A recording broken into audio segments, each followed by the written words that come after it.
I have the most gorgeous greens here from the garden. I harvested these heads of Chinese lettuce just last night. I think I've got 4 of them in this bin. And then I've got a bunch of already washed Ziploc bags of homegrown baby bok choy. We're gonna make some kimchi today. Now, kimchi is a Korean fermented side dish, if you will, that is a complement to a lot of Korean dishes. It is, like I said, fermented. It has a spice. It's got that fermentation tang. It is delicious. And I look forward to making it. I only make it once a year. And so that we have it throughout the year. And I always try to do it with homegrown greens. And I'm really excited to share this process with you today. I've been making our own kimchi for probably 4 or 5 years now, which is how long I have had this special type of Korean red pepper powder. I will link this down below in the show notes. It is called gochugaru, and I'm probably butchering that, so if anyone knows for real, I apologize, please forgive me. But it's Gochugaru, gochugaru. So it's a Korean red pepper that is then dried, powdered, and this is the traditional pepper powder that is used in kimchi. And so we're gonna use some of that. We're gonna chop up some onion and some garlic and ginger, a little bit of apple for some mild sweetness, and come together in this fermented, harmonious, beautiful side dish that you then can enjoy throughout the year. So the recipe I'm using, and I have used for many years, I am linking that down below as well, so you can follow along and kind of see the recipe for yourself. But basically, we've got our greens. You can choose the type of greens you want. I think bok choy, Chinese cabbage, Napa cabbage, possibly even some Swiss chard thrown in there. I like the idea of kind of mixing a lot of different types of greens and not always using the same one. But really what is at your disposal would probably work. I would not use delicate lettuce greens or, kind of delicate salad greens. I think they're not actually going to hold up very well. You need something with some structure. We're going to use Redmond real salt, the only salt that I use in this kitchen, and it is the perfect salt for fermenting. And I do have a 15% off code down below in the show notes for you to get 15% off your Redmond real salt order. The best part of that is that it is not a one-time thing. You can use that code over and over every time you need to order. So we are going to start dissolving some of our salt in non-chlorinated water. I want to make sure I specify that for you.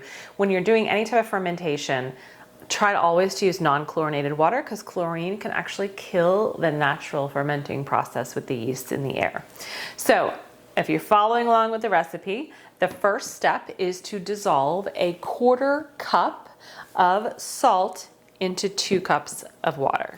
Now this recipe calls for 2 pounds of greens, and I think it's going to make approximately 1 quart of fermented kimchi. So I very well may double, just because I've got a lot going on here with all of these greens and I want to use them. Just going to stir this around a little bit. But I'm going to show you how to do this recipe just as it's written, and then I can do my next batch a little bit later. All right, so our salt is now starting to dissolve. I'm going to start with our already washed greens, which is, I've got some Chinese cabbage and bok choy in here. I've got a large bowl that we're going to soak our greens in. So the first step is to really take your washed greens and chop them into about 2-inch pieces, throw them into the bowl. Now I've got some yellowish leaves here because this has been sitting in the fridge for probably about a week, which is why I've got to get this done today.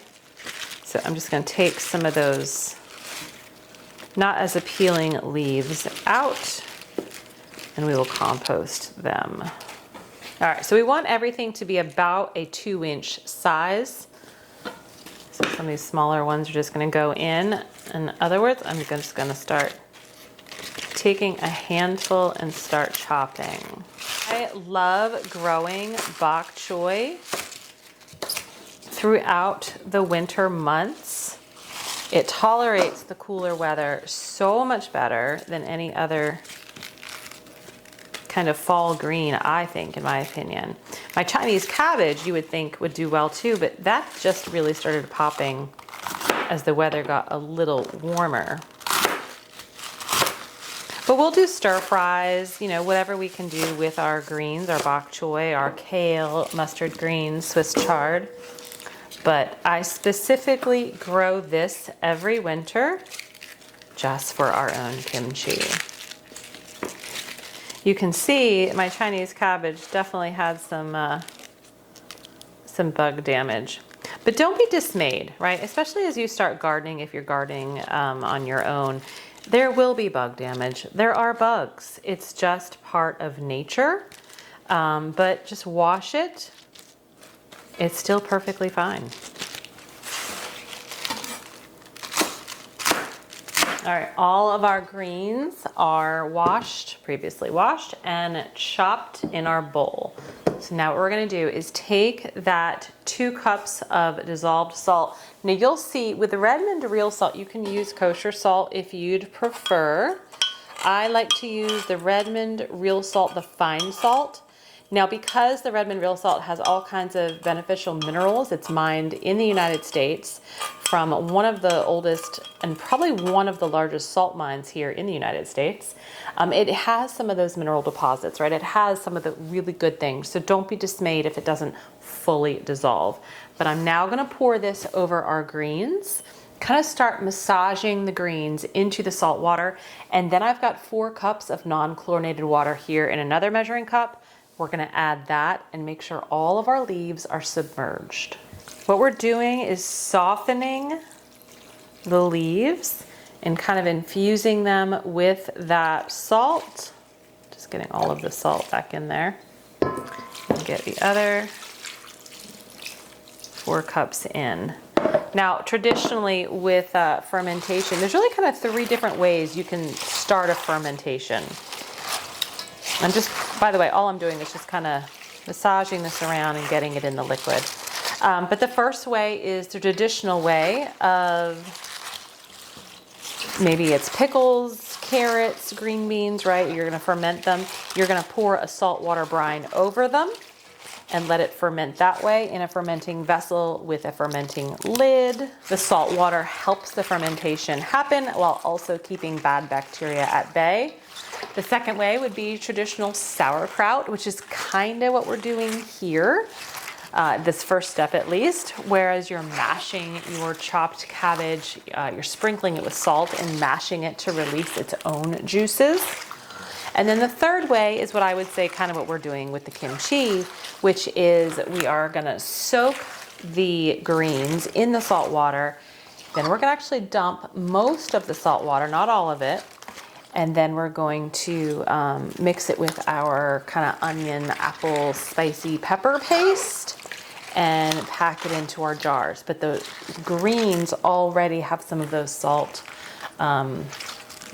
properties and the brine soaked into it. The fermented foods are just a fantastic way to get really good gut healthy probiotics and gut healthy bacteria into your digestive tract. I think it's over 2/3 of your immune system are actually in your digestive tract, which is why people make such a big deal about digestion. It's because it is a big deal. If things aren't working properly in your gut and your intestinal tract, you could have some immune issues, and maybe you're experiencing that. So by incorporating some fermented foods, and that could be something like a kimchi, a sauerkraut, or fermented salsa, kombucha, right? All of those things make a difference and can really help boost your immune system as well as your gut health. Okay, I feel pretty good with that. And the greens have already started to release some of their own juice because there's a lot more water here. What I'm gonna do is take a plate and we're gonna push the plate on and maybe put one of my jars here on top of the plate just to keep the greens submerged in the salt water. We're gonna let these soak for a minimum of 2 hours. You can go longer. I don't know that there's necessarily a huge benefit to go longer. I find that 2 to 3 hours is plenty. But I'm gonna put this plate on, we're gonna soak it for 2 to 3 hours. Then we'll come back and we're gonna make our paste with our apple, onion, ginger, garlic, and gochu garu. And then we'll get everything packed into our jars. Just put some weight on it. Our greens have been soaking for about 4 hours, so we're gonna go ahead and drain those. But before we do, we're gonna get all of the other items blended into a paste. I'm gonna be using my food processor to blend everything together. By all means, choose the device that works for you or do it by hand, that's okay too. So I am doubling the recipe you're gonna see because I went after we finished filming and washed the rest of my greens and got another bowl or another batch going. So the recipe is calling for about 3/4 of an apple. Now, depending upon your apple, just use a whole apple. I actually have one really large apple and some apple pieces from my children of what they didn't finish. I'm a master at like reusing leftovers, and so we don't have to use more. I have ginger, I have 4 cloves of garlic, and I've got the gochu garu. I don't have scallions, but I do have freeze-dried chives from our garden from last year, and I have onion. So I'm gonna take all of those ingredients, minus the red pepper, the gochu, and blend everything into a paste. We'll add a little bit of water, and then we'll add our pepper gochu seasoning in, and then we're gonna start mashing it in with our greens. So I'm gonna start with the garlic and the ginger because I find that if I put a bunch of things in with it, this doesn't always get pulverized. This way I can be sure it's actually minced.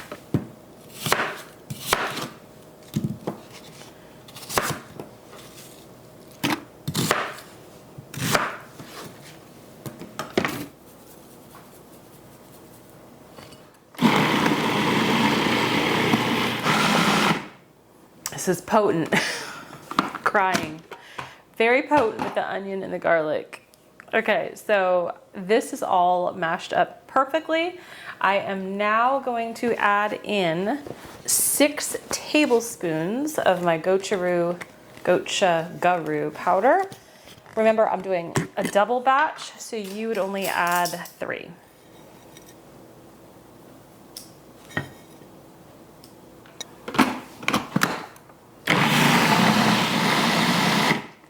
That part's done. Now what we're gonna do is actually drain and rinse our greens, but I want you to save a little bit of the brine that the greens are soaking in. And the reason is because as we're packing everything into our jars, we wanna make sure, I'm sorry, my nose is running.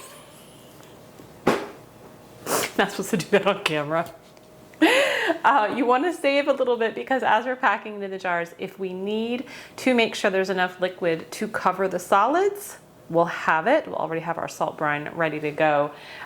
It's always important with fermenting that when you have solids, that they are covered by that liquid, whether it's sauerkraut, a liquid it's creating on its own, or a salt brine that you're creating.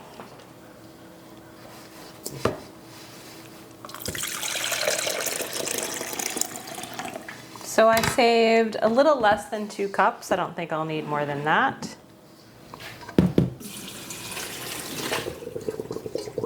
If you only listen to one piece of advice today, please let it be this one: wear gloves. We're going to take our red pepper paste and start mashing it in and kind of mixing it in with our soaked greens. And then we can start putting it in our jars. Now I am going to be doing 2 wide mouth quart jars. I'm hoping I'd like to get 3, but I think it's going to be more like 2. So you can know that if you're sticking with the recipe as written, 1 quart. And we're going to get an airlock lid on top.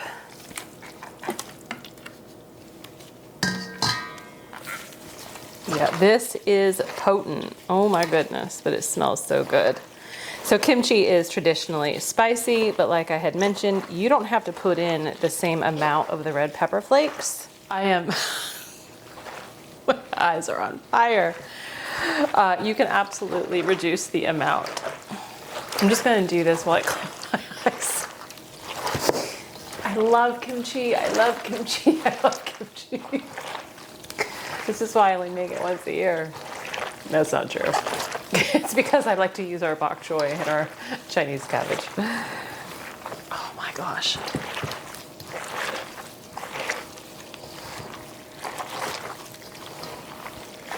This is gonna be so good though. So good. I'm literally crying. See the tears. Don't let this deter you. Don't let it deter you. Okay, I think that's good. Oh.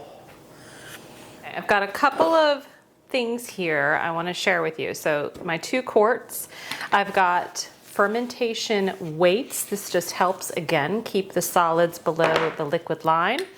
And then this is a fermentation airlock. I will link all of these things down below. I probably bought these things 4 or 5 years ago, and they have held up and they have been used over and over. So worth the investment, and we're talking, you know, I'm pretty sure less than $20, but absolutely worth the investment if you plan to do any type of fermentation throughout the year. This is a kraut pounder. I purchased this from an artisan at the Homesteaders of America conference a couple of years ago, and I love it. So I'm going to use this to kind of make sure I get all of the air pockets out of my kimchi. So I'm just going to start loading it in. Now, you don't have to have a kraut pounder. For years, I would just kind of stick my hand in and really, and that's why you use the wide mouth, because the fermentation weights as well as the airlocks fit on the wide mouth, and your hand can fit in to really push everything down. You want to push it down as tight as possible. The goal is to get out those air bubbles, because air bubbles are where bacteria can thrive and live, unwanted bacteria. So by really pushing it down, kind of like when you're canning, right? You're debubbling your canned items before you put them in your canner. It's the same principle here. I don't think I'll need to add any brine because you can already see the liquid. I have to be careful because now I don't want the brine to overflow. I have items in our refrigerator that I have fermented 2 years ago. I think it's almost a full 2 years. I guess it was 2 years ago, I did a huge batch of sauerkraut. I think I had gotten 40 pounds of cabbages from Azure Standard. So this is 2022. And I made so much sauerkraut, different flavors. I did a little bit of the regular, but one of my favorites is lemon dill. And then I think I did a spicy one, if I remember correctly. And curtido. I don't actually think we have any curtido left. That one has cilantro and carrots and onions, lime juice. It's delicious. That one's really good with Mexican food. So I say that because your fermentation products can last in your refrigerator for a very long time, as long as the solids are below the brine. That's always the key. If you start to notice any type of kind of white fuzzy mold, that's okay. It's actually quite normal. It's the black mold that you should dump everything from. But usually I can just kind of skim off the mold and still use and keep what's below it. Like super full. I think if I get my weight in here, we're gonna make a mess. Oops. Yeah, see how it's overflowing there. But I do want it in. So I'll clean the jar up.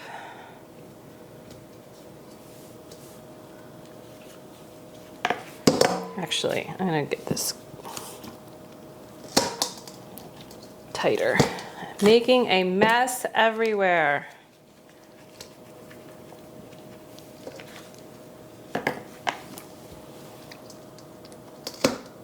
There we go. All right, that one's ready.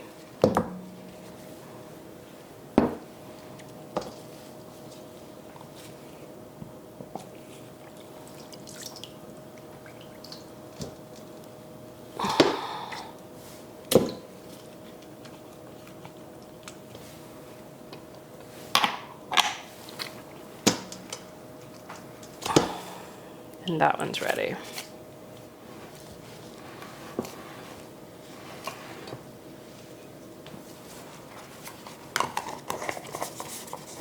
So when you're putting your airlock lids on, there is a piece that goes in here, and then you're going to fill this halfway with water. All right, the jars have been cleaned up. Everything looks fantastic.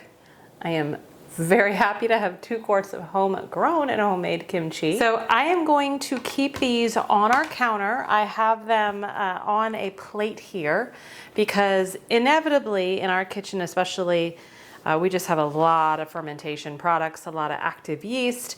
These will probably start to bubble over. That is perfectly normal, but I keep them on a plate here just to contain any of the mess. If you start to see that, it's okay. All that means is you probably need to take this part off and replace it with clean water. Just kind of wipe the outside of your jars. It's an active ferment. That means it's working, it's doing its thing. I'm gonna leave these to ferment for probably about 5 to 7 days. I think the recipe says anywhere from 2 to 4. It's totally up to your liking. You can't over ferment kimchi in a week's time frame. So 5 to 7 days for me. Then I'm going to take the airlock lids off, put a regular plastic lid on. I like the ball leak proof lids. I will link those down below. So use the plastic stored in the refrigerator, pull it out when you need it. I usually keep the weight in it until I start pulling from it and eating it, and then I take the weight out. Thanks for joining me today. Let me know if you make kimchi and how it works out for you. Stay healthy, stay well. I will see you next time.